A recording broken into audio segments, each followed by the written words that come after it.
Hey YouTube, it's your boy Widgie here, coming in with some more Age of Empires 3 Definitive Edition. And today it's another theory crafting video. We've done Poland, we're now going to be looking at Denmark. Of course, we've got the upcoming DLC. We don't know when that's going to be released, but don't worry, ladies and gents, I'm going to get you guys talking about it. We're going to be trying to spitball some unique unit ideas, card shipments, technologies, and a rough overview of how potentially a Danish civilization would work in Age of Empires 3. So without further ado, let's get into it. We're going to be looking at just a Civ overview first, some of the unique kind of Civ bonuses, then we're going to be looking at unique units, some unique technologies, and some card shipments as well, so lots involved. So without further ado, let's get into it. All right, so a Civ overview. Denmark focuses on naval superiority, precise infantry tactics, and the ability to control key waterways, reflecting its historical role as a maritime and trading powerhouse. So there is going to be a lot of references to naval and water play, which isn't a huge thing in Age of Empires 3. So we'll see how that works out as we go through all of these different things about the Civ. So let's have a look at the bonuses. So the first one is, of course, naval power. So all naval units are cheaper and train faster, straight off the bat. Percentage-wise, I don't know. Maybe 10%, 15%, who knows. Next one is the coastal trade empire. So trading posts and docks generate small amounts of gold over time.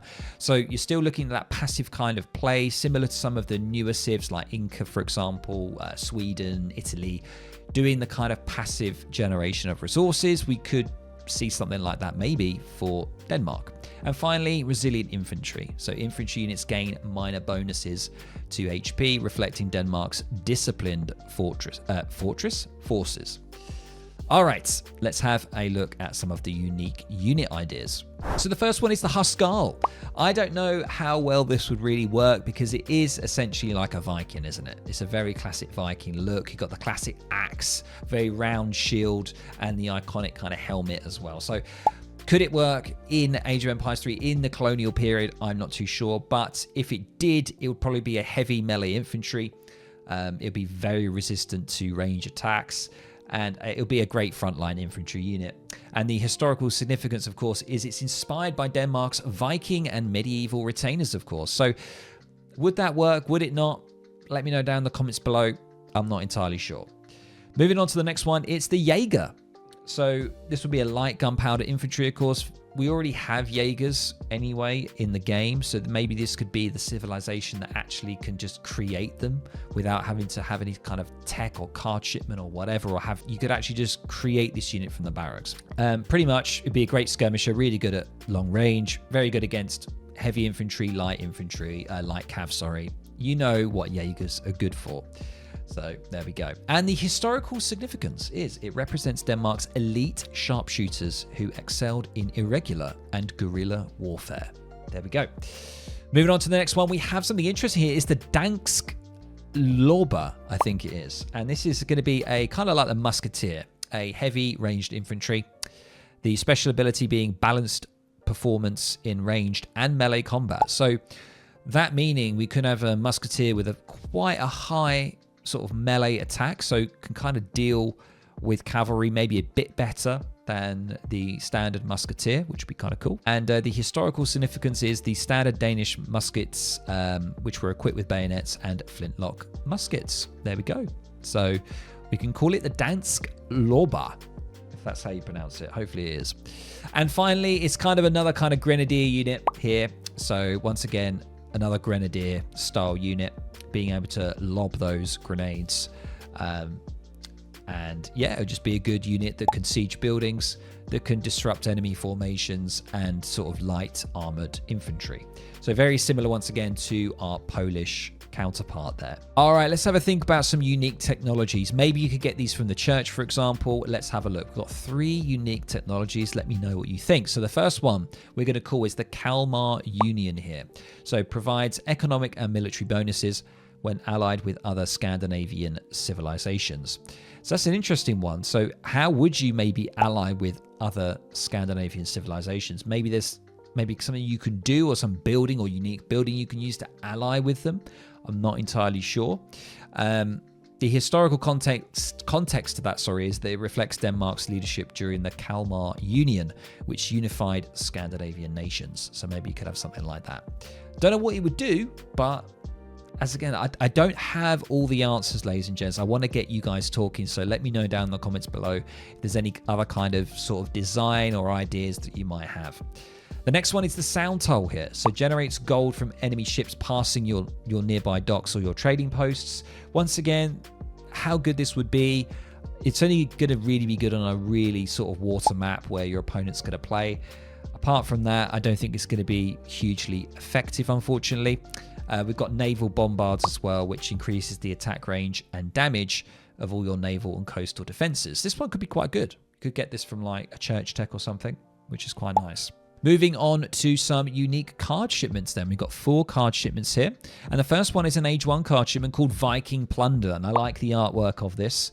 The effect would be that it gives you 100 wood, 100 food, and 100 coin for every enemy building or ship destroyed. Now that sounds kind of quite OP. So you might have to tailor it down to maybe specific buildings or maybe specific ships where you could get resources. Maybe not 100, 100, 100, maybe 50, 50, 50, because yeah, if you destroyed a barracks and you got 50, 50, 50, that'd be quite nice, potentially. Houses, probably not. So you'd have to qualify specific buildings, maybe military buildings or something like that. And the reasoning for this, or the relevance of this, is it's a nod to Denmark's Viking raiding heritage, of course, rewarding aggressive early game tactics. That's what I'm hoping for. I'm hoping that Denmark can be like a really aggressive Civ, very good in the Second Age, like sort of all-in attacking raiding style. I hope that we get that from Denmark. Next card, which is a Second Age card here, Sound Toll Taxation. So trading posts and docks generate additional gold over time. I think I mentioned that before. There was a technology as well called Sound Toll, so a bit of duplication here, but something where you can get some nice passive income. The next one is the Kalmar Pact here in the Third Age. You ship 6 Swedish Hackapelitors or 6 Norwegian mercenaries, depending on allied civilizations. So I love this. So Denmark could maybe use some Swedish units and maybe some interesting Norwegian units. I don't think we've seen many Norwegian units in the game. Do they even exist, Norwegian units? I don't think they do. That'd be great. There's a way that maybe you can ally, similar to like the consulate building with India, where you ally with the Ottomans, or you ally. Maybe there's a building that you can do that with, where you can ally with either the Swedes or the Norwegians, and then you can ship a card and it either does either or, depending on how you're allied. That's kind of cool, and it sort of touches upon the Kalmar Union as well, so historically accurate as well, which is quite nice. And the final one is a 4th card here. Sorry, in the 4th Age, it's the Naval Supremacy. So you can ship 2 frigates, and it upgrades all ships and coastal defenses to deal 20% more damage. So once again, focusing on the naval aspect as well, which is quite nice. All right, so that is it. That is an overview, ladies and gents, of the Danish civilization. Once again, this is definitely not set in stone. I know nothing of the DLC. You can either believe that or not. It's up to you. But I know nothing. I'm just spitballing. I'm getting some ideas out there, and I want you guys talking about them as well. So before I go, some fun facts about Denmark that I like to do. So, of course, we talked about the Sound Toll. We talked about the Kalmar Union. But what about the colonial ambitions in the Americas and Asia? So Denmark had its own colonies during the colonial period, including Tranquebar in India, the Danish West Indies, which is now the US Virgin Islands, and Greenland, of course. While small compared to other empires, these colonies were valuable for trade. So once again, talking about the whole trade element in the design. And finally, a rich cultural contributions. Denmark's colonial period saw significant cultural achievements, including the rise of Baroque architecture in cities like Copenhagen. Danish intellectuals also contributed to the Enlightenment, with thinkers like Ludwig Holberg considered the father of modern Danish literature. There we go, ladies and gents. So you've learned something today, just like me. And I'll leave it there. So thank you so much, guys. Once again, as I always say, I want you to be talking about this as much as you can. Let me know in the comments below if there's anything that I've missed, any crucial parts of history or specific unique military units that you would like to see. And of course, I will catch you in the next video and the next stream. And hopefully we'll get that announcement soon for the upcoming DLC. All right, guys, I'll catch you in the next one. Bye.